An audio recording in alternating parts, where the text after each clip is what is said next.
Good evening to all of you. Thank you for, first of all, thank you for the invitation. The original invitation went to my leader, Democratic leader Andrea Stewart-Cousins, who is the state senator for this district. She was unfortunately unable to make it, but she wanted to make sure that I came. Now, my name is Gustavo Rivera. I'm state senator for the 33rd district in the Northwest Bronx. I've been in the Senate since I was elected in 2010. I defeated a guy you might have heard about by the name of Pedro Espada. Most people in my district, thankfully, have forgotten his name. So I was a senator from then, and I became the ranking member in the Health Committee in 2012 when my colleague, Senator Tom Duane from Manhattan, retired. He had been the ranking member and shortly was the chair of the Health Committee.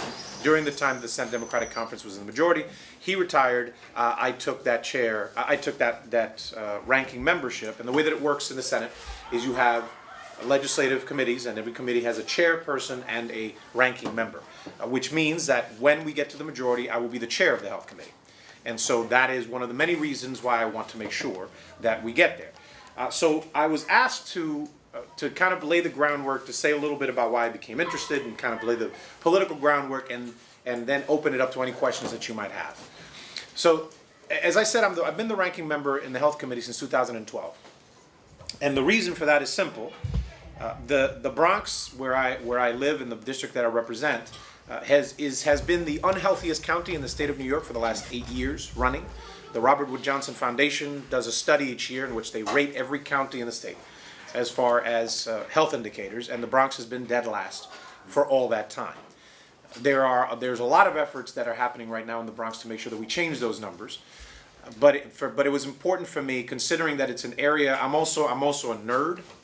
So, considering that, as my colleague Liz Krueger, who is a state senator from Manhattan, and the current ranking member in finance, she says that health policy is the brain surgery of governmental policy, and I like that challenge. So I wanted to kind of get into it for that reason. That's why I became the ranking member, and it is indeed an incredibly complicated set of affairs. I'm not a doctor. I am not a medical practitioner. I am not a hospital administrator, etc. So there's a lot of things that I do not know.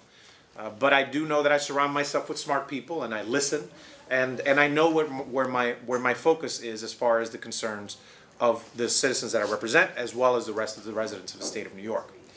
So as far as this bill is concerned, it's been around for a few years. It was introduced by Dick Gottfried, who is the chair of the Health Committee in the Assembly.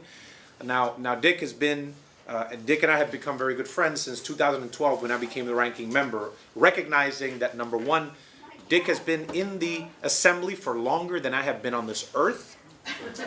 Since he was elected in 1974, I was born in 1975, and he has been the chair of the Health Committee for damn near 30 years.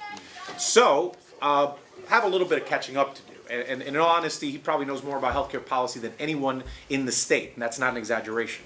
So I recognize there's a lot of things that I don't know, but I've been working with him to kind of get up to speed and just to recognize the difficulties in healthcare policy. This is a bill that he had been lobbied on and convinced by many people, try to convince him to introduce it. And so a few years ago, after much wrangling and figuring out what it needed to look like, and I will tell you, he wrote this bill himself. When I say that, I mean literally he wrote this bill himself, because that is what he does. I do not write my own bills. I have attorneys that do, and we work along with it. He is, again, much smarter than I am on this issue. But he became the sponsor of it a few years ago, and my colleague, Bill Perkins, became the sponsor in the Senate. Bill Perkins won a special election to replace someone in the city council in the city of New York just a few months ago.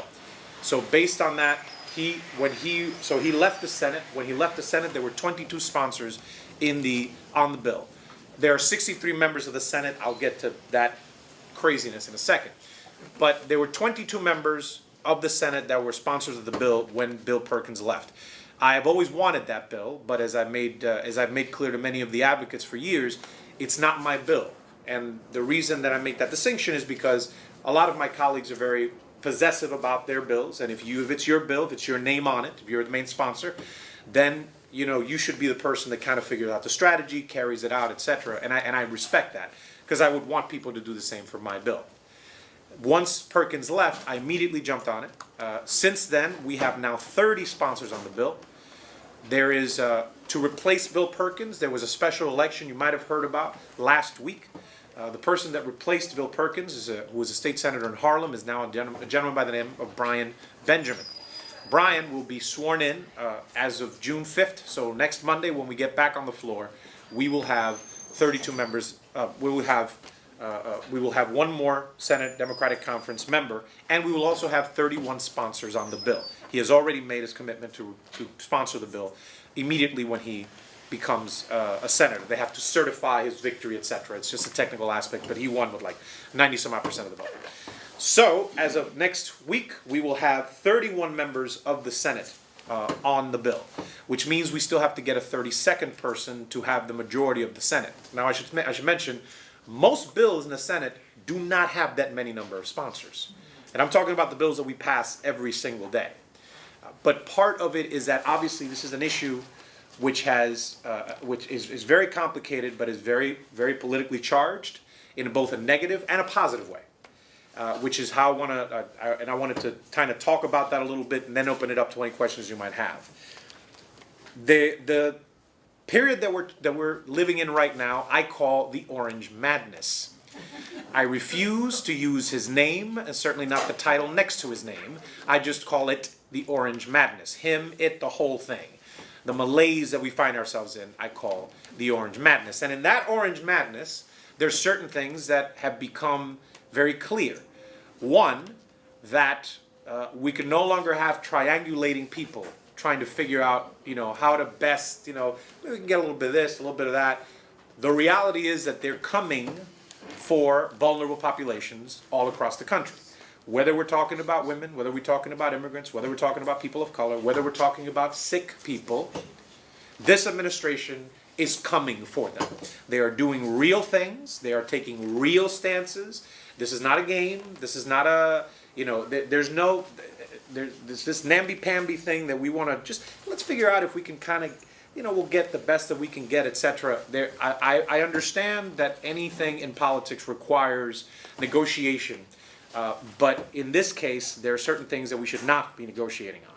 And particularly when it comes to defending vulnerable populations, that is what I think, I stand for that. But then again, I'm kind of more of the liberal part of the Democratic Party. So where we are right now in the Senate, as it relates to, because the Orange Madness is the national malaise. But one issue in particular that has caught fire all over the country is this idea of single payer. And the reason it has caught fire is because this is one of the most dangerous parts of what the national administration is trying to do. They're trying to destroy Medicaid. They're trying to destroy the Affordable Care Act. They are, and that has an immediate impact on the real lives of millions of people across the country. People are starting to recognize that.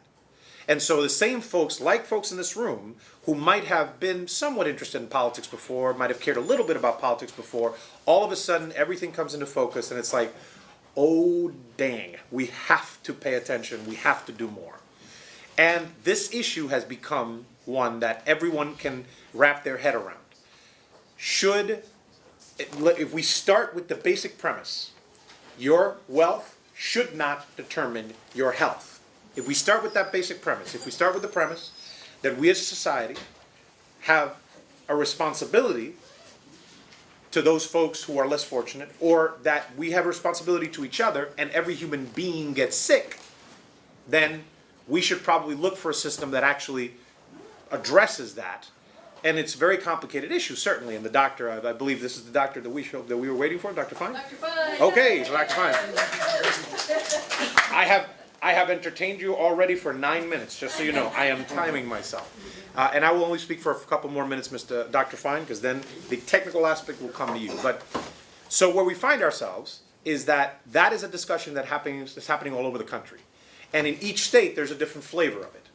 There are some states in which the bill has not been even introduced, some places where there's still discussion about it. In New York, we have a bill introduced, a bill that has almost the majority of the Senate already signed on to it, has already passed the Assembly. So it looks like we're close. So I'm here to tell you that that is both true and not true. It is true because there had never been this many sponsors in a bill before. It is true because many people like yourselves are paying attention and are pushing their elected representatives or just talking about it in a way that has not been addressed before. It is true that it is getting to a point of political pressure that there is a recognition that people will have to respond somehow. But it is not true because of some of the technical aspects of the Senate legislative procedure, which I'm here to tell you about, and to, as you roll your eyes or just grab your hair, see, I don't have hair left, so I can't really grab it that well. What would have to happen now, see, this is a bill that is currently, it is referenced to health, but there's something called dual reference in the Senate, which means when a bill is referenced to more than one committee, because it aims to change more than one area of law. That is the technical reason why bills are dual referenced. But the real reason why many bills are dual referenced is because you can have either their reference to, for example, in this case it is health and finance. The health committee, for obvious reasons, and the finance committee, because it will have some fiscal impact. That also seems logical. But what happens many times is that bills get out of these committees and then go to die in finance or codes or rules. There's some big ones that kind of cover a lot of different bills, a lot of different types of issues. And furthermore, technically, we no longer have committee meetings. The committee meetings, we only have a session, today is what? Today's May 30th. So we have less than 20 days between now and the end of session. Because we go back on on June 5th. June 5th is Monday. And then we have Monday, Tuesday, Wednesday, or Thursday? Thursday. We have Thursday, so we have 4 days next week. Then we have probably 4 days the day after that, the week after that, and then 5 days the day after, the week after, 3 of the day after that. So we have, count it, 11 days of legislative action. There's a lot of time in between that, right? But there's 11 days of legislative action. It would have to, technically, we don't have any more we don't have any more meetings of the health committee. Technically, the bill could be discharged, which means the chair of the committee can say, you can now take care of it in rules. The reason for the rules, by the way, any bill, and this is like the technicalese, but a bill has to get out of a committee and then it has to age for 3 days. Because the Constitution requires that a bill be first reading, second reading, third reading. That's just, it is when the Constitution was initially written and then it remained there. It is just a technical aspect that says that any bill has to age for 3 days unless the governor issues a message of necessity, which he does at times with budget bills. He says, it can't age 3 days, you gotta vote on it now. So for the bill to actually move this year, which I gotta be honest with you, it is very, very, very, very, very, very, very, very difficult. It would have to be discharged from health to rules. It would have to come out from rules, potentially directly to the floor, or at least to a third reading, so then it could be pulled from that third reading onto the floor. So I would suggest that you both do conversations like this so you can educate people, which is what Dr. Fine is about to do, on what the bill actually does, what it would mean for access to health care, what it would mean for costs overall across the state, what it would mean for just to equalize the playing field in a state that should be leading the way in these types of issues. So you should educate people, but at the same time, make sure to increase the pressure. And this is why I'm very, very, like, you folks are great. Like I'm because those divisible folks are popping up all over the place. And those are just folks that have always kind of cared, but have never been that engaged. And I'm very glad that y'all are engaged. Just make sure that engagement stays there, because it's going to be necessary. This Orange Madness is not going away anytime soon. We're going to need everybody's hand on deck. I can take questions, or take some questions. Yes. Hello, sir. I'd like you to educate us further about the enemy. Who's against it? What's their motivation? How important is insurance money? Who is this Jeff Klein guy? And, There's a lot of questions there, sir. There's one big question. Who's the enemy and what is their motivation? Okay. So I would say in this case, this has not gained as many people attacking it yet, because many people have not thought it was really a possibility. When things are not really a possibility, I'm only gonna stand up so that the gentleman can see me, because it's like, yes, the technical thing will happen now when people read. When you're talking about, it's an issue that many people, that many folks like us have been talking about, but there's a lot of folks that didn't conceive of it as really gaining enough traction.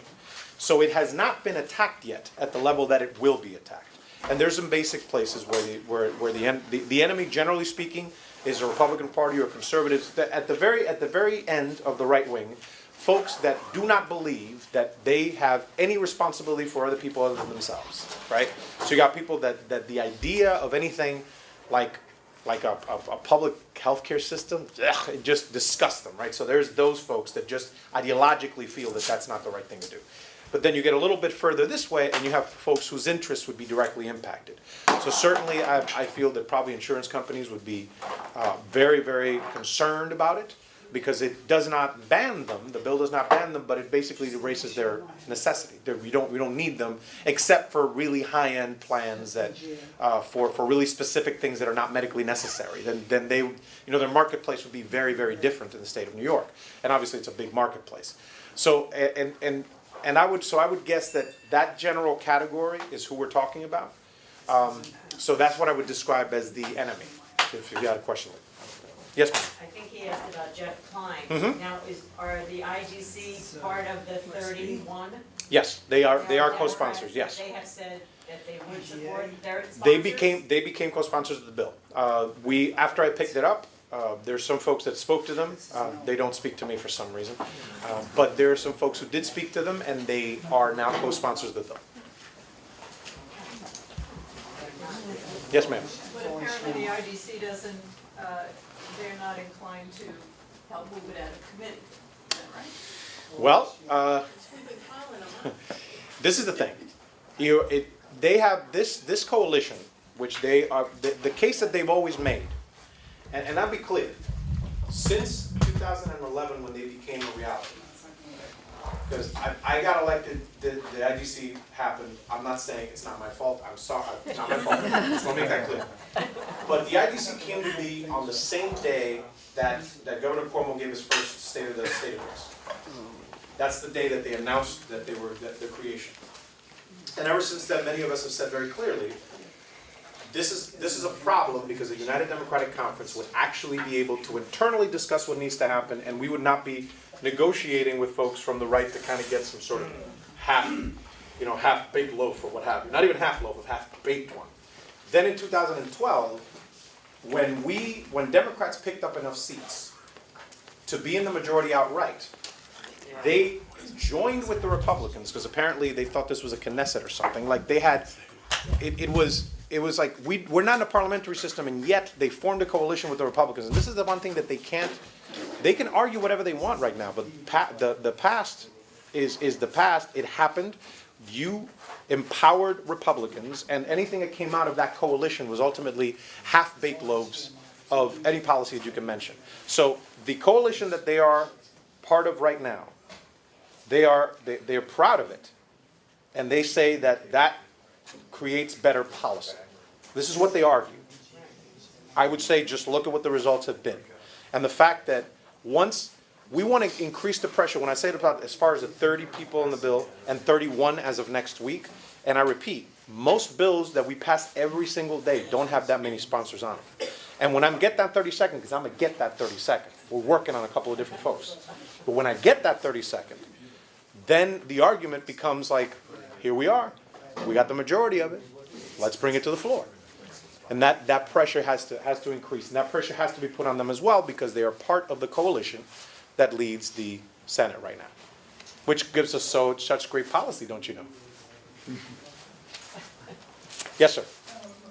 We were told in one of our healthcare meetings that the chairman can refuse to release this unless there are 38 votes.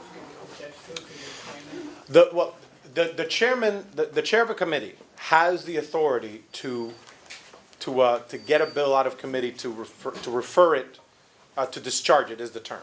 They can discharge it. It is to their discretion. If you want to force it, then you can, to take a bill out of one committee and to put it to another, then then the rules state that you have to have 38, so it's supermajority. It's designed so that it would never happen. The Republicans put that number in there, that 38 number, they put that there, even arguing that it would be necessary to change the rules of the Senate.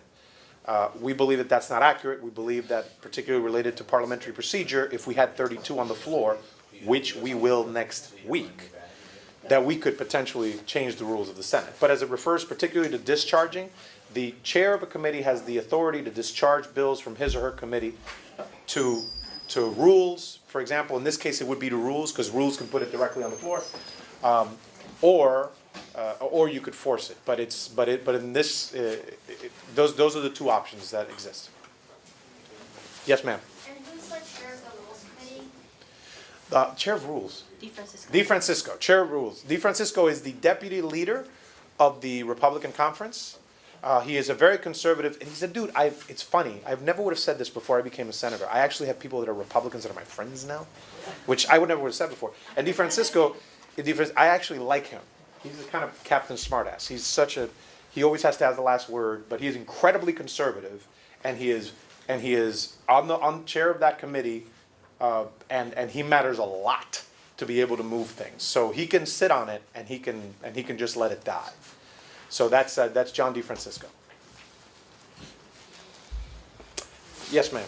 So in the event it doesn't come out of committee for a vote in this legislative session, Yeah. what's the plan after that? Two things. First, the bill will remain active until December 31st of this year. So technically, it could be called up in a special session. If that we're talking about a very far-fetched scenario, but it could be called up if the governor calls a special session, which he can do at any time after June 20th, which is our last day of session. He can call a special session specifically to deal with this bill or any other bills. He can just bring us back, and then that can happen then.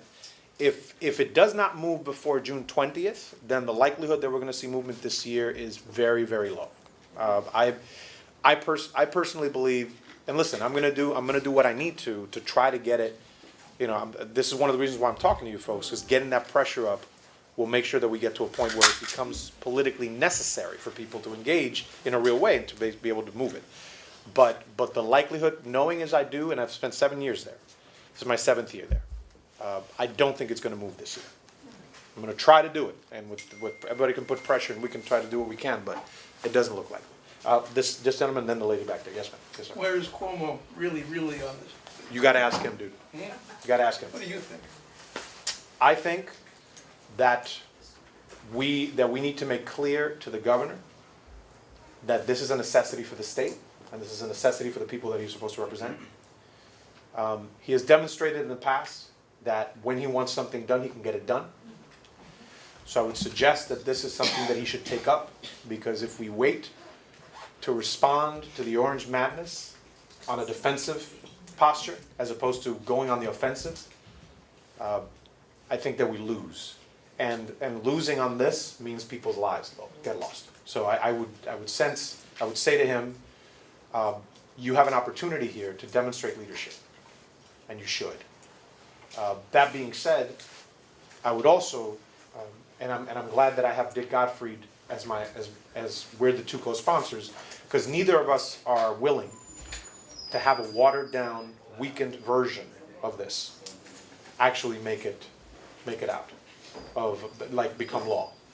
It's not. We're not willing to do that. This is too important for us to say let's get some watered down version of it. We believe that the version that we have right now is the most solid one. It is the most thought out one, and also there's plenty of time after the thing becomes law. There still will be a process to determine all the regulations, and the Department of Health will have to work over years to put it into effect. It doesn't go into effect immediately. It couldn't. It's way too complicated. But that's what I would say to the governor. I know that the lady had a thing, and then back there, yes. Does any other state have a single payer in place now? There was one in the state of Vermont, I believe, and I'm sure actually Dr. Fine can speak to this. As far as it was not successful. It was not structured in the same way. As far as it was not funded in the same way. It was not managed the way it should have been managed. Okay, well, I thought that what we would do is talk very briefly about why we need this healthcare reform. And I'm going to start first by giving you some disclosures. I don't believe I have any relevant financial interests that shape this talk. This doesn't work on the screen, but that's okay. But you should know that I am the chair of the New York Metro chapter of Physicians for a National Health Program. But in all my relationship to this organization, I have actually received no compensation from it, if anything. I've given money. You give them money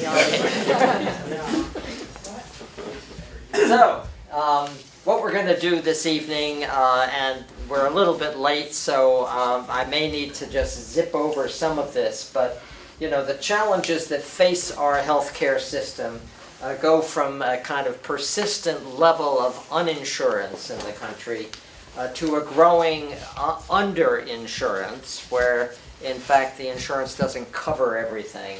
And the result, frankly, in quality of care is a lot of poor outcomes. And finally, there's this high cost of care that I think everybody recognizes.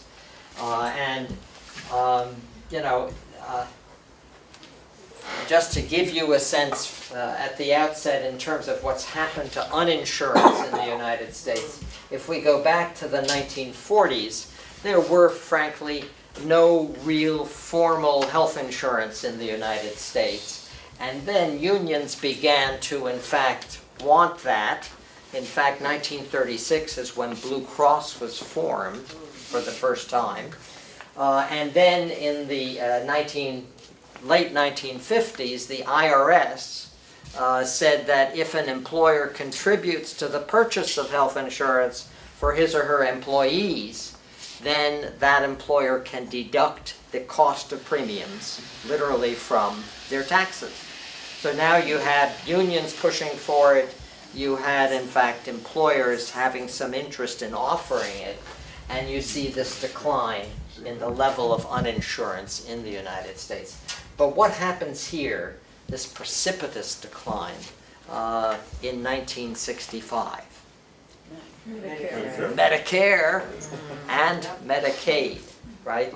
And the fascinating thing is that within a period of essentially 1 year, we saw over 19 million people get health insurance. So those people who keep saying with great fear, how could we in fact deal with, you know, getting 20 million or 28 million that are presently uninsured health insurance? Well, we did it before, we can do it in the future, frankly. And then what you see here is this inexorable 1 million more uninsured per year until 2010, when kids could stay on their parents' policies, and you see a little decline here, right? Until the Supreme Court rules that in fact it is possible to mandate that people have health insurance. And that's when we begin to see this decline. But the problem with the decline is that it doesn't go very much below 28 million people. And during this time, what we saw was this really incredible rise in Medicaid, because the eligibility was in fact simplified and the income eligibility went up. You know, and what you saw, I'm not sure you can see it here, is this decline due to the ACA to about 28 million people being uninsured, but we still have 28 million uninsured. But I think the other phenomenon is this epidemic of underinsurance. And what you see here, you can't read it in the back, I know, but you start here in 1999, a family with employment-based insurance. That is, you know, the least expensive, the one that where the employer can negotiate rates, is up to about $5,700. And what's happened to it since 1999? We are now at $18,482 family coverage through an employer. This is a huge expense, and the problem with it is that it is accompanied by increasing deductibles and co-insurances, so that the insurance doesn't always cover everything. And what you find is that people, about 50% of the population, if they had to put out of pocket $2,000 for, a deductible, or $5,000, they just couldn't do it, right? They would, in fact, have to mortgage property, they'd have to liquidate bank accounts, so that a large portion of the population presently really can't afford health care if there were a real disaster, or if they had to pay this deductible. And if you have no insurance, it's up to 81% of people. Little wonder, by the way, that about 77% of personal bankruptcies in the United States are due to healthcare problems, healthcare bills. And about 77% of those people had health insurance at the outset of their bankrupting illness. So, uninsurance and underinsurance, a major problem. And if you look at it, it actually leads to deaths. Andy Wilper in this study calculates that about 28,949 deaths in 2015 were due to the fact that people did not have health insurance. And you can see that correlate. Here's Texas with the highest percentage of uninsured and the highest number of people who have died from lack of health insurance. What does that mean in terms of other outcomes? Well, when you compare us to the rest of the industrialized world, we have the shortest life expectancy, right? We have the highest infant mortality rate, and most discouragingly, the highest maternal mortality rate during births, right? And you can see it's double what it is in the UK and almost 7 times what it is in Australia. Wow, that is just astounding, right? This unprecedented rise or increase in maternal mortality is something that's gotten worse in this country. Since 2000 up to 2014, you can see. So we have some problems with the outcomes of healthcare in the United States. Not that we don't do some really excellent high tertiary stuff, but in terms of the overall population, some real problems. And then there's the high cost of healthcare. And when you see a chart like this, you see we started out in the 1980s being roughly where the rest of the European countries, the developed industrial countries were. And yes, they've all had some increase, but the United States has gotten out of sight here, about twice what most of the industrialized world is paying for healthcare. So why is that, Well, maybe it's because we're using too much healthcare, right?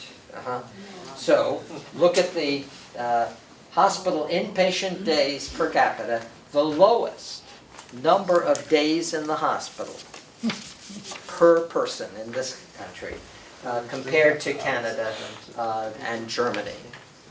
Okay, well, that's because, people are using too much outpatient care, right? They're going to see the doctor too often. But no, we have the lowest number of visits to the doctor of the industrialized nations, right? Well, maybe it's because we just have too many old people, right? They get sick, and that's why the expense is so high here. But look at this. We have the lowest percent of the population over 65, about 15%. And look at Japan, over a quarter of its population. Yes? I have a question. So it could be how you look at the data. I understand the point you're making, but people are saying that healthcare providers now are more focused on people being healthy citizens in the community. So staff, so nurses, social workers are getting bonuses now to have patients in the community with lower levels of care. And they're saying that that's better healthcare. Do you understand the point I'm making? Yeah, I mean, if I believed it was happening as much as you say, I think it would be a great thing. But that's how But the that's- data's being manipulated. That's No, not it's not happening. actually what I think is happening, okay? You know, another reason we might have a more costly healthcare system is because there are too many smokers here in the United States. But look at this. You know, we are close to, again, the lowest number of smokers compared to, look at France, which has a much higher rate of smoking. Well, maybe it's because we pay our doctors too much, right? Right, but here what you see is that, in fact, in the Netherlands and in Australia, physician salaries are on a, you know, a basis that is higher than what is here in this country. And I think it's really this slide that begins to persuade me where the problems lie. The yellow line is the number of doctors and how they have increased since 1970. But look at what's happened to the number of managers, people who do not deliver care, people who deny claims, you know, who manipulate benefits, essentially. Does that include the insurers, or is that That's just the insurers. providers? No, That's the insurers. insurers and the providers. And providers, yep, exactly. And what you see here in terms of the, what we call administrative costs, the cost of running the system, but not, you know, paying nurses, doctors, or others. Our administrative cost, again, is more than double the next country, Switzerland, compared to Norway over here. So we have a real problem with excess administrative costs in our healthcare system. And here's a comparison with Canada in terms of hospital costs. 25% of the dollars collected by hospitals go to pay administrators or, you know, people who deal with billing and collections and so on, compared to 12%, one half that number in Canada. And this slide, which just appalls me when I saw it, you know, here Michael Neidorf at Centene, one of the insurance companies, is getting $20 million annual compensation. What that means is that he's getting $80,000 per working day if he works 5 days per week. That is obscene. It's just not what should be happening. So what are the options we have to deal with these problems? And you're aware of 4 of them. You know, continue the ACA, repeal it and replace it with Trump-Ryan proposals, have an improved Medicare for All program, and we'll talk a little bit more about that on a national level, or the state single-payer approach that we're talking about this evening. So the Affordable Care Act, you know, essentially is something that required everyone to have health insurance, you know, and here the government helped you pay for that health insurance through subsidies. If your income was low, you got substantial subsidy for the insurance, but it was all insurance, by the way, in the private healthcare insurance market, except for the Medicaid expansion. And then there were some of these great reforms where pre-existing conditions were not reasons that insurance companies could decide not to insure you, okay? And this is a diagram of the ACA. It is a complicated bill. This is one of the reasons why, indeed, it is not so easy to simply repeal it. Right. Who could have known that? You know? You know what, my four-year-old President. granddaughter would know it. Yeah, right. So there are the insurance reform aspects, but there are all sorts of other things in here, from, you know, accountable care organizations, bundling of payments, all the way down to federally qualified health centers. But the ACA had some major accomplishments, we have to admit that. 20 million people, more than 20 million, probably 21 million, gained insurance. 12 million through the expansion of Medicaid, 8 million through subsidized private health insurance. You know, the exclusion of pre-existing conditions, great. An expansion of preventive care, making contraception actually free. Coverage up to age 26 on your parents' policy, and subsidized coverage for low-wage workers. So it really did some good things, but it had some real shortcomings, right? And of those were, you know, it did not guarantee universal coverage, so we have that 28 million uninsured still. The ACA is a market model in cost saving. The idea here was if we use high co-payments, high deductibles, will retard people from using too much care. That whole idea that you can use too much health care is a kind of, I think, absurd idea. The ACA, you know, would improve, you know, outcomes because you would cut back on overuse of health care. And, you know, one of the real problems with the ACA is that it gave taxpayer money through the subsidies to the private for-profit health insurance industry. Okay, so then we get the Trump-Ryan proposals and the American Health Care Act. And I think really what we have here is essentially, and I call this the Trump-Pence proposals, because, you know, if there's any chance that we no longer have a Trump, things may actually be a little bit worse. Right, with Pence. Yep. Except for the risk That- of nuclear war. That's perhaps Right. the That's one true. thing that might be better under Pence is Right. nuclear war Maybe, yeah. risk Maybe. is reduced. But, you know, what he wants to do, Trump and Pence, is decrease the size of the federal budget, okay? And As long as it's not defense. Start with Pence. so long as it's not defense, absolutely Or correct. his personal security. His That's 10,000 true. mansions. So cut back on health expenditures, and he's already put that in his budget, okay?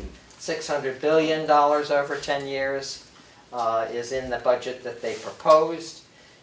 Shift healthcare expenditures from government to people, essentially by high copays and deductibles. Cut the federal government in, you know, employment by reducing regulations, so you don't have as robust a Federal Drug Administration that reviews medications for safety, and you know, the EPA in terms of climate control and stuff like that. And you know, all of this is designed so that the federal budget is smaller, and therefore you can give tax, you know, benefits, particularly to the wealthy.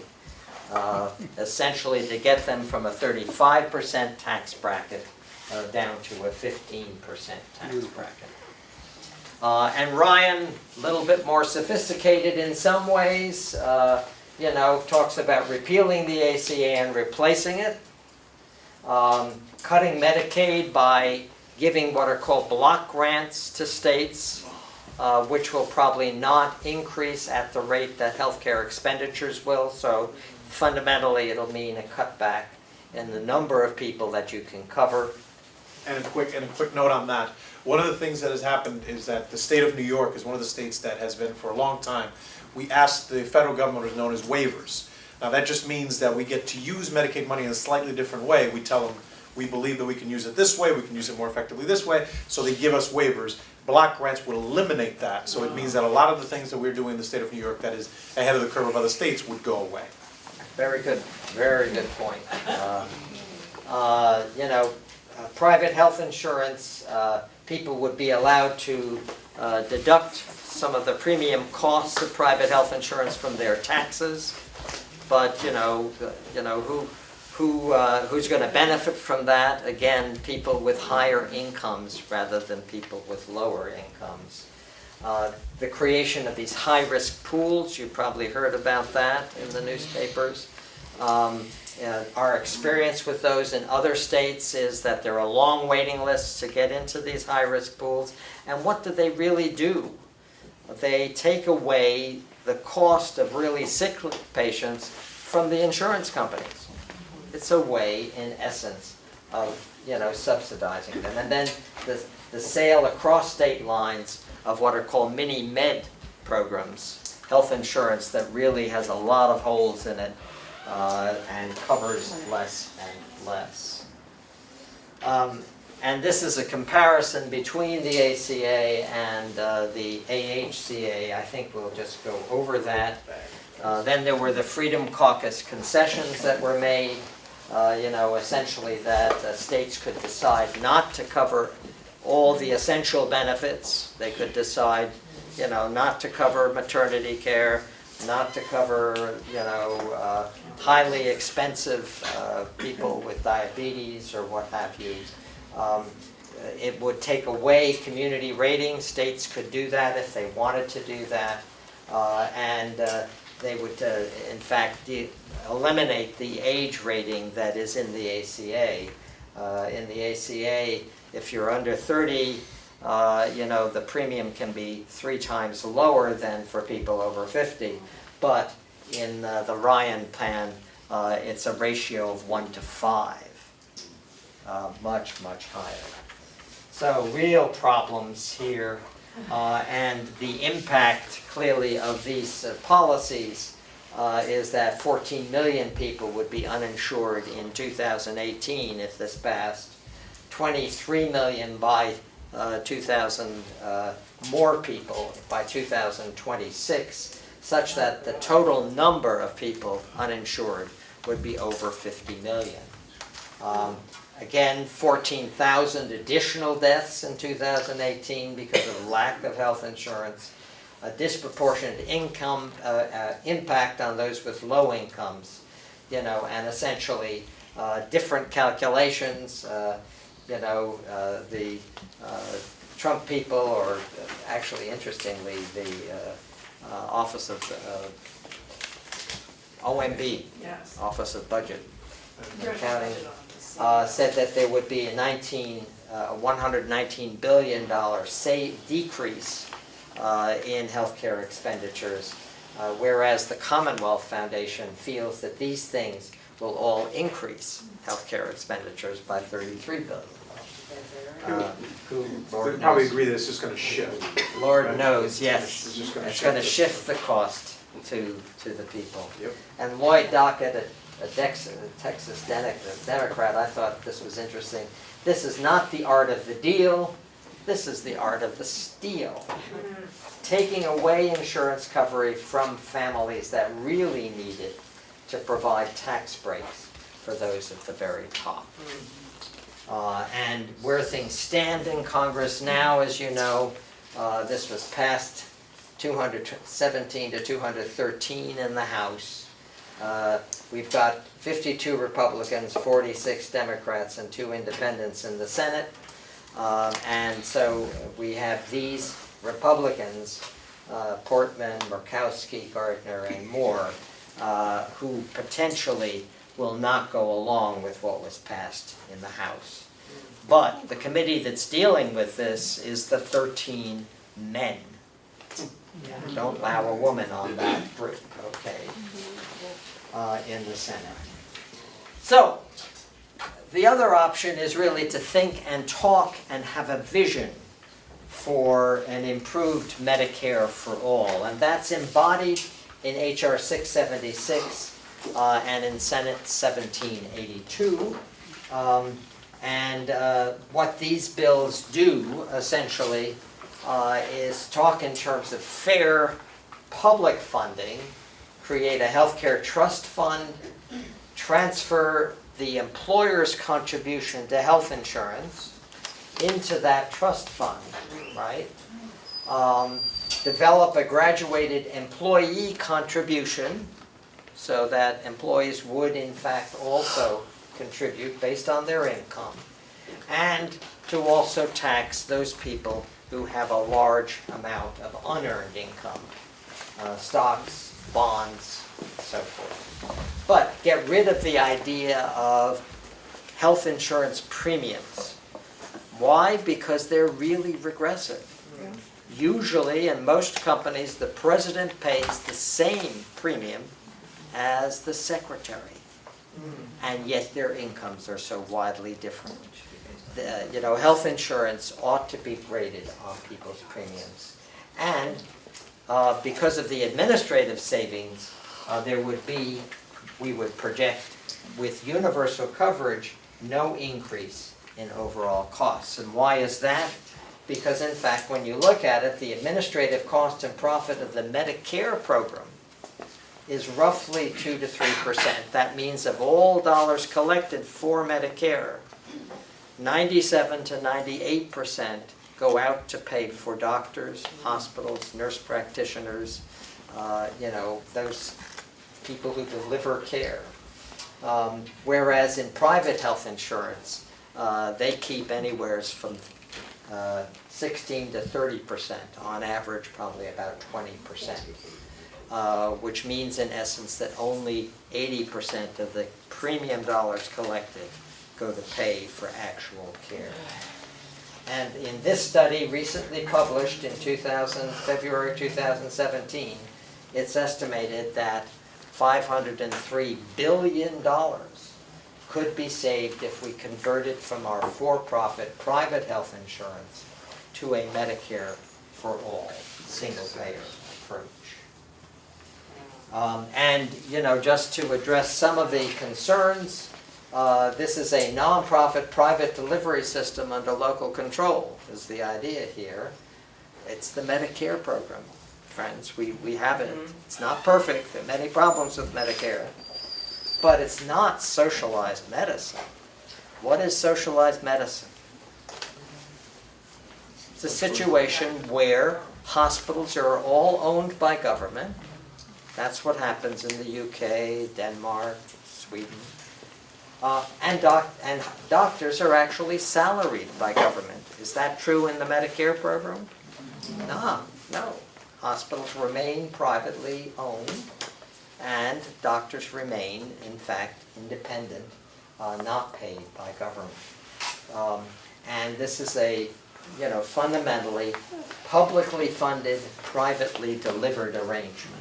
Does this model exist in other countries where it's publicly funded but privately serviced? Yeah, I would say that if you look at this to some degree, Germany, Switzerland.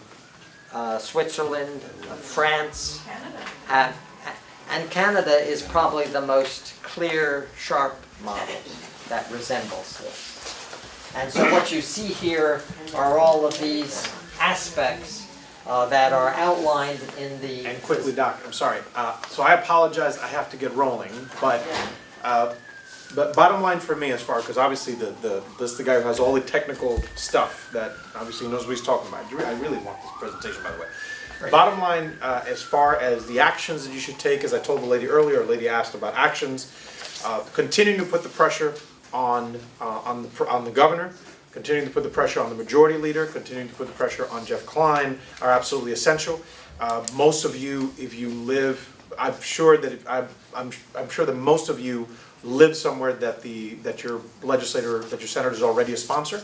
If not, depending on where you live, check, and if not, then bother that person about becoming a co-sponsor. Just and thank the one who is a sponsor. certainly, and send them. Send them a thank you. Send them, flowers or something. I don't know. But please recognize this is it's a long-term battle. For those of you who care about marriage equality, for example, recognize that was not something that we won overnight. It had to be brought to the floor and be defeated before it could be brought to the floor and succeed. And there's a lot of technical mumbo jumbo that has to happen. Folks like myself, and not just folks like myself, but me personally, I'm gonna be doing everything I can internally to put the pressure on, and anything that y'all can do from the outside only lends to that. So I'm committed to making sure that this is a reality, and with your help, we're gonna get it done. Maybe not this year, but we are gonna get it done. So thank you so much.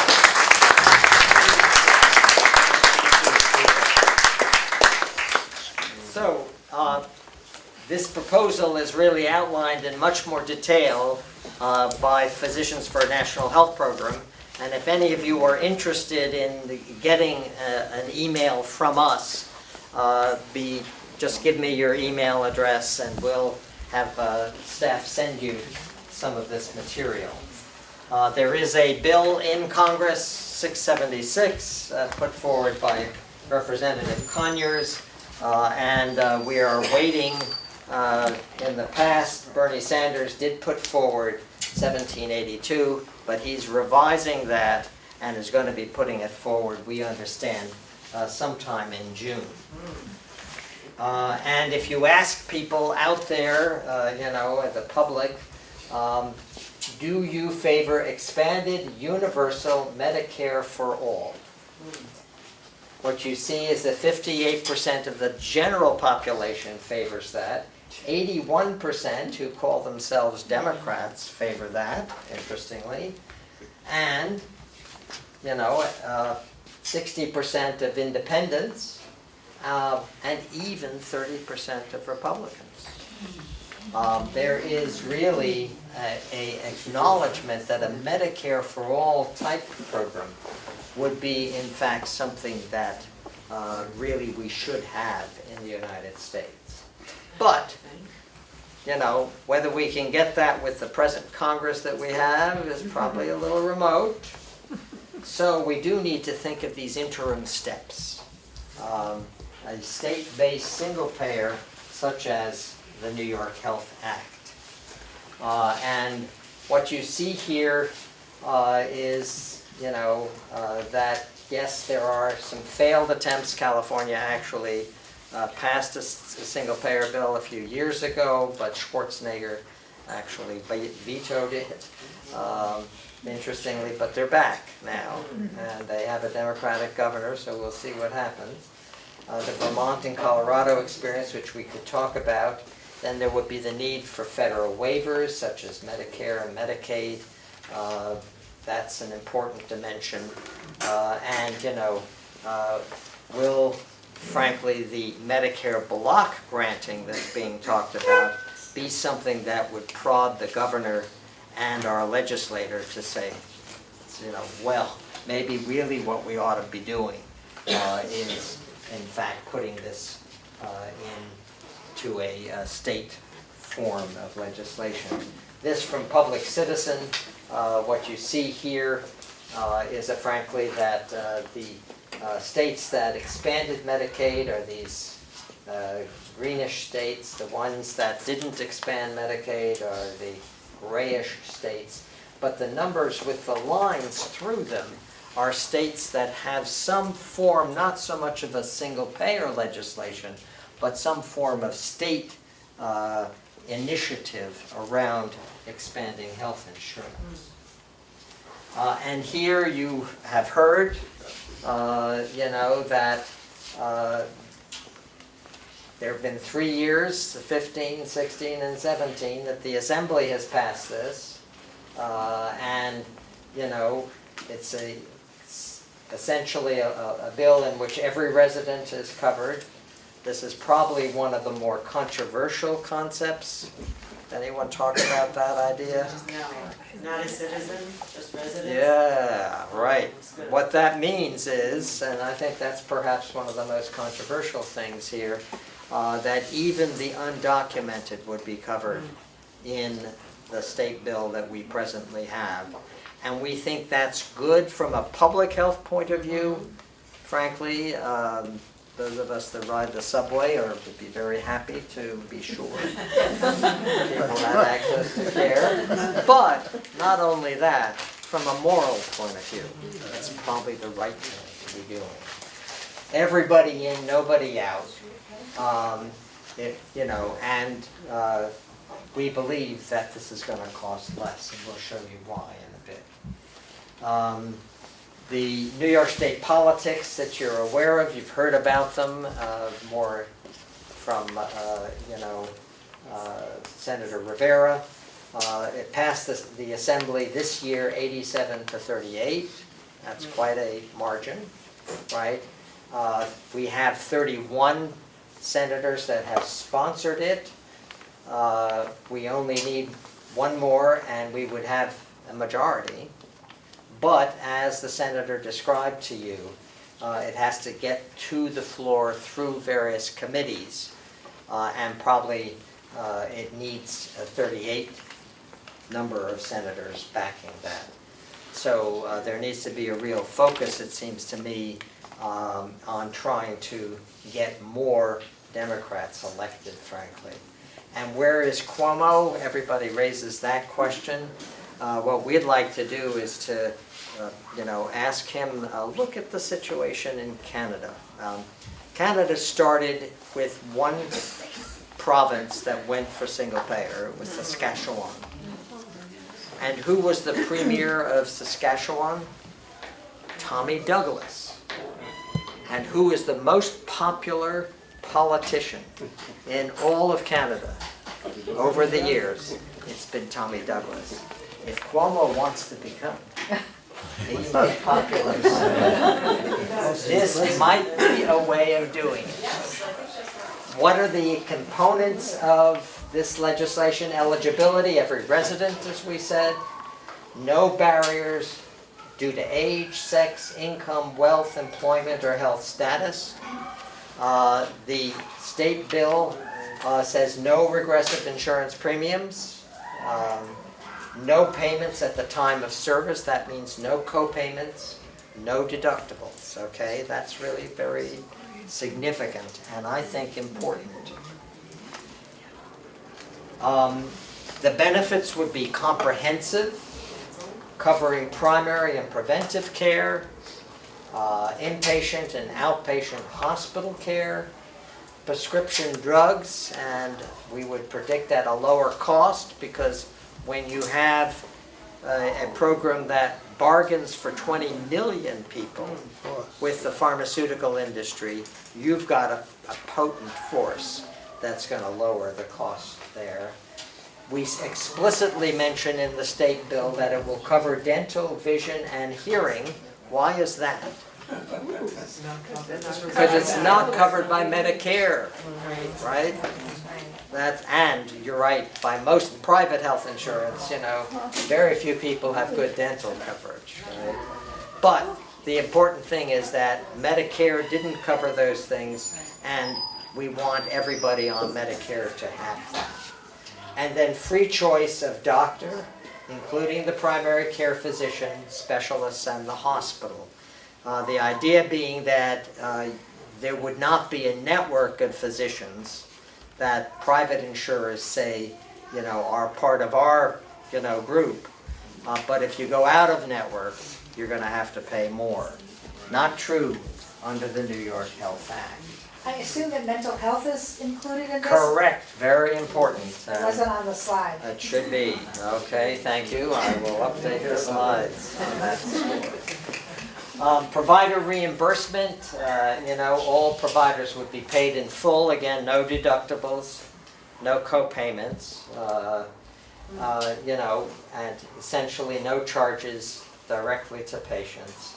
New reimbursement methods may be developed. We would probably start with a fee-for-service payment, which is the dominant payment mode in Medicare now. That means kind of eliminating the Medicare Advantage approach, which again puts Medicare in a private insurance company. Excuse me. And rates would be negotiated with provider organizations, yes.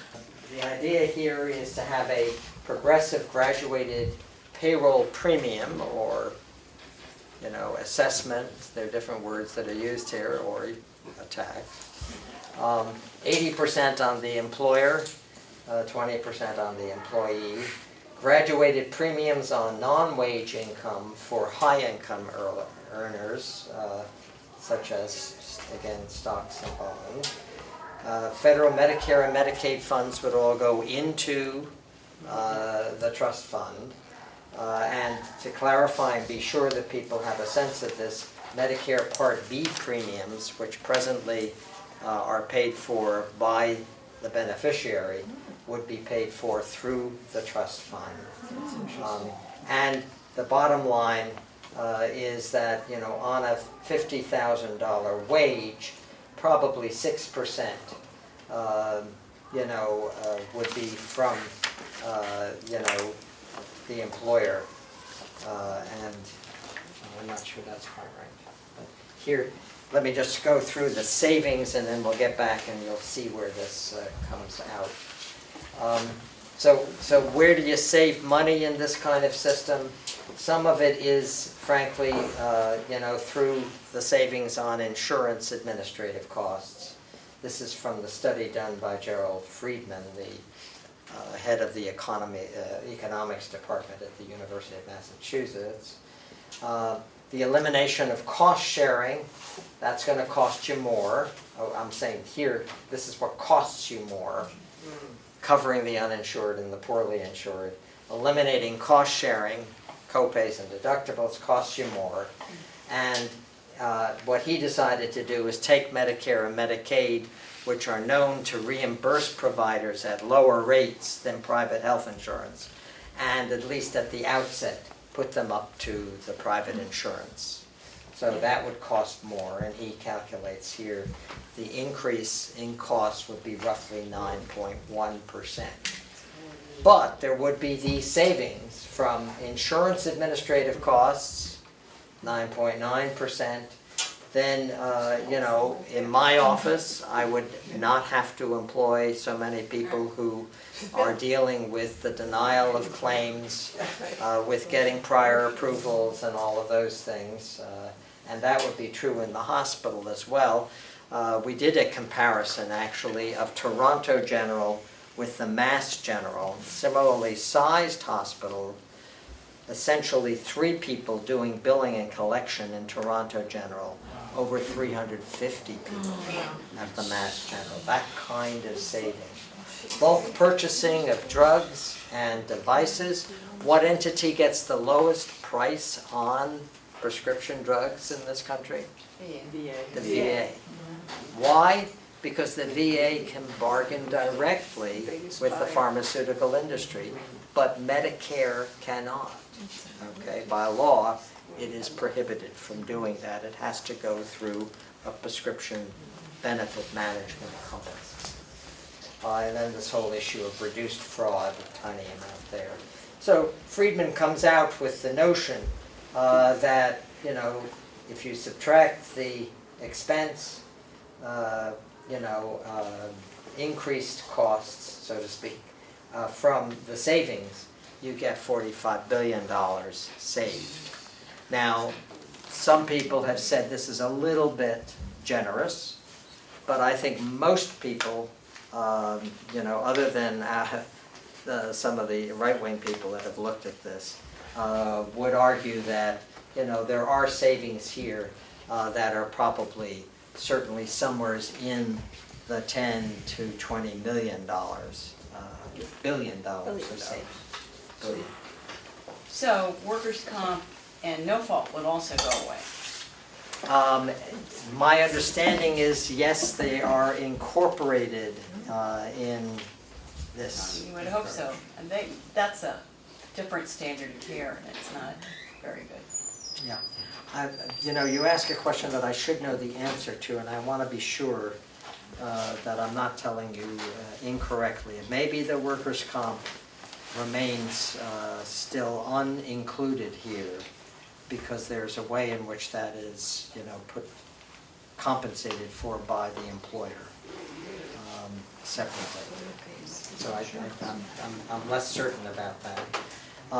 This is, again, hypothetical, it's not actually in the legislation, but what you see here is the proposal that the payroll premium, in essence, would be graduated, so that the first, the worker who has an income up to $25,000 would not be contributing to the cost of premiums. But then it goes up depending on a person's income. And the same is true for the employer's contribution. Yes? So, one of the things you said earlier is that even if New York were to pass this single payer system, they would need Medicare and Medicaid waivers. Correct. So what's to prevent the Trump administration, even if we pass it in New York, not granting us the waivers that we need in New York State? We discussed it with Putin.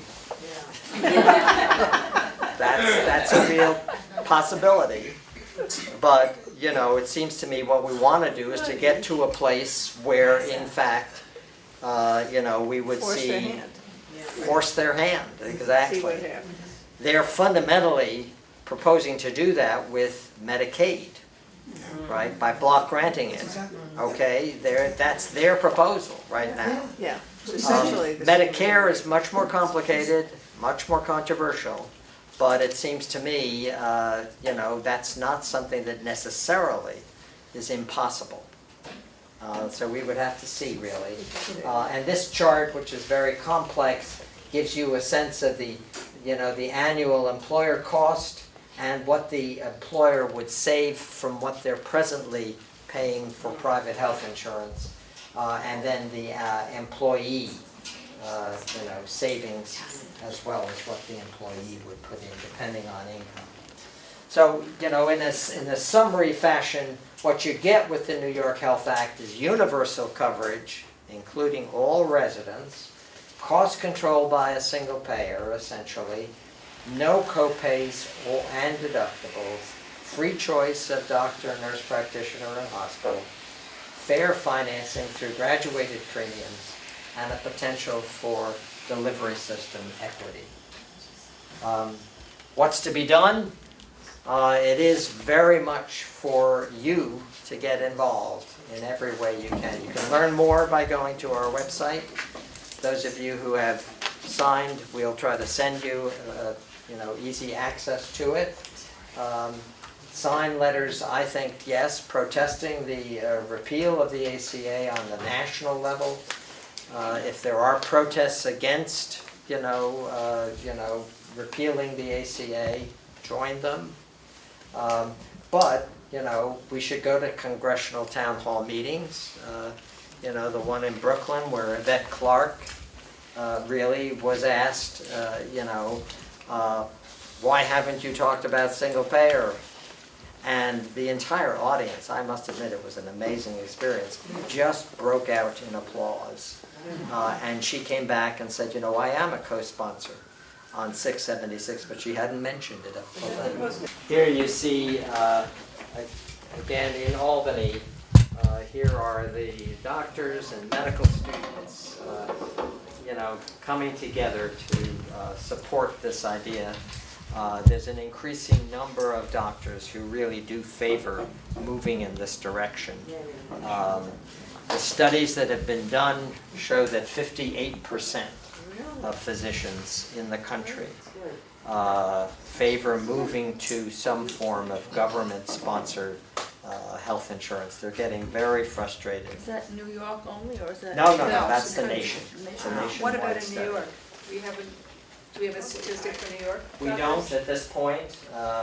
We have tried to get such a statistic within the medical society, and we haven't been able to get them to really totally do a vote on this.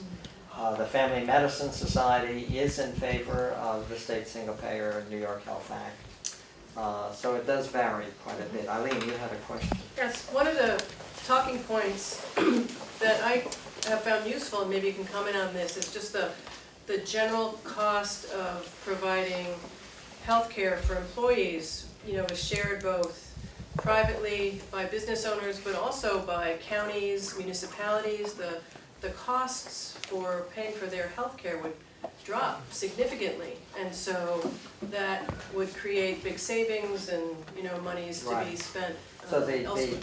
what you're saying is that public employees, the mayor, the garbage collector, the president, the Congress, they all are and have health insurance. But where do they buy their health insurance? No, in the private market. And whose money do they buy it with? Our money. Taxpayer money. So in fact, if you had a proposal like this, clearly they would be part of it, right? And therefore, there would be major savings, you're pointing out on the municipal level, on the county level, and so forth. Similarly, we think what would happen, or the proposal here for New York Health, is that counties presently are the ones that provide, somewhere between 20 and 25% of the Medicaid budget. And that would probably not be necessary. Right. So again, there would be major savings. And where do counties raise their tax money? Property tax. Property taxes, exactly. So there might be, in fact, some very interesting popularity of this approach Yes. within, upstate New York and, other, it's not just New York City. Yes? Thank you. So, to start, if we can move this ahead, it's a fee-based approach, but there's a ton of work, which you are very well aware of, on the value-based, the outcomes-based side right now. Some of it's experimental, and some of it's going live at scale, right here in the state, particularly at some institutions you're affiliated Yes, with. that I'm quite familiar with. I bet you are. So why can't we bring that along at the same time, apart from the fact that even if we change nothing, it's a real challenge to do that, to go from volume to value. But why can't we progress the thinking, as this moves ahead? Okay, now, do people understand what he's asking? The fee-for-service system is a system that favors volume, right? Because Right. the doctor and, you would say, the The number of hospital in a tests. fee-for-service system Yeah. get reimbursed for each thing, and therefore you do more of them, so you get higher income. Why can't we move more toward a system where reimbursement was tied as well to the value of the service being provided? With your health, Right. And that is a very interesting conceptual framework, and yes, there are groups working on that within, what we call accountable care organizations, so on. I think that the decision on the part of Dick Gottfried, the people in the legislature, was that that conceptual framework is again rather complex. And we better not, bring up too much complexity at the outset of this. If we had, a trust fund, a state single-payer trust fund, I think we could begin to advance that kind of thinking much more rapidly. And we would probably, interestingly, again, not start so much with physicians as we might start with hospitals. right? Again, the hospitals consume somewhere around 40% of all healthcare dollars. Doctors, probably about 23% of all healthcare dollars. How is all this playing, thank you, how is all this playing with your colleagues who are specialists? Your colleagues who are making in excess of $1 million, $2 million a year in Manhattan. Yeah. How's this playing? I think one would have to say that the neurosurgeons, the cardiac surgeons, the people who are earning those very high incomes are not terribly enthralled with this idea. And what are they likely to do if this comes to pass? Are they likely to move? Are they likely to? There's an interesting question. Well, we have the history of Medicare, where at first they were against it, and now they almost all will take it. And the big confusion, value-based payments, by the way, have been thoroughly explored around the world and have never been found to change any outcomes of interest. It's all basically a way of, but without the details of that, the thing that makes healthcare work in the world is good primary care with good access. Good primary care comes from paying and supporting primary care and not throttling it. And unfortunately, our healthcare system has moved away from the concept of providing a good product to providing big things that can be bought and sold, collateralized, and that's why the whole Westchester system is no longer the county, no longer a private entity. It's now owned by Northwell, which is owned by United Healthcare. And it is the product that has become lost. And that's why if you give birth in New York City instead of Finland, you're at least 3 times more likely to die. And that's been published today. Okay, but one does have this concern that people have, you know, will I have access to the specialty care should I need it? And, you know, I think it is a very interesting, challenging question. Would we find specialists deciding to move to New Jersey, to move to Connecticut, so that they could maintain these very high incomes? And, you know, we don't know the answer to that question. I would hope that is not what would happen, to be honest. You know, and I think a lot of our specialists at Weill Cornell are also very, very good human beings in many ways. And I'm not sure that they're just driven by these excess incomes. We're gonna take one more question and then we're gonna get kicked out. Oh, okay, yes. Increasingly, doctors opt out now of Medicare. private insurance and Medicare. So under the single-payer New York State program, Good question. Is that still a possibility? Yes, I think that's the one thing that we would have to say. The New York Health Act would not permit private health insurance to duplicate the public coverage. Okay? That's what happens in Canada now. So private health insurance can't duplicate it, otherwise you go back into a multi-payer, you know, for-profit multi-payer system. But there will be doctors, you know, probably those on the Upper East Side of Manhattan. There will be doctors who, in fact, decide not to take the New York Health Act and will bill essentially directly to the patient. And I don't think we can prevent that from happening. And why should we? Exactly. Yeah, it's happening today. But most doctors, I think, will not do that.